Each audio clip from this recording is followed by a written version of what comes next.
I mean, first of all, it felt like the security and even the security concern Monday morning before the event even started, it didn't feel like we were being heard and what we were saying was actually being taken seriously. We were pushing and pushing. We need a no location. We need UCPD. We need a security presence. And yeah, after some time, we got those amendments actually implemented. But even before the event, we weren't told how many UCPD officers would be there, what the security situation would look like, and none of those details were disclosed to us. When everything started to escalate and tensions became, again, once a legitimate threat posed itself, there was maybe 10 UCPD officers and there were, over 200 rioters. So taking that to scale in that ratio, I mean, completely, there's nothing that could have been done legitimately.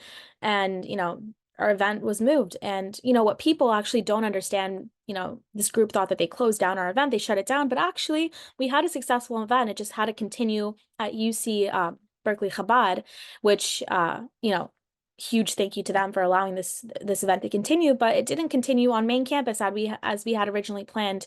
And, that was a big letdown and a big disappointment for students. So first of all, there was a lack of preparation. We can just start there.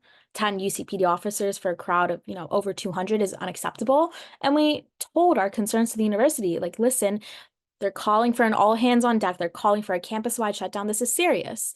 And the fact that wasn't implemented harder, policies weren't told, we weren't told what was happening beforehand and what security measures would look like is a huge failure.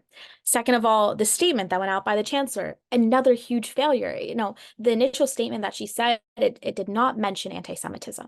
It did not mention the word anti-Semitism. And what happened, I mean, what else can we call it? It was blatant Jewish hatred. It was blatant anti-Semitism. We had 3 physical assaults, no arrests, and a message from the chancellor that didn't even mention the word anti-Semitism. To me, that's a huge failure, and I think to everyone that should be a huge failure. Again, she issued another statement, probably a week later. A week later. I mean, does it really take you 7 days to understand what happened and call it out and condemn it? I will say the statement initially that went out a week after was good, but then it was followed by another statement, which to me, it was 2 steps forward and a mile back, which essentially kind of retract everything she initially said.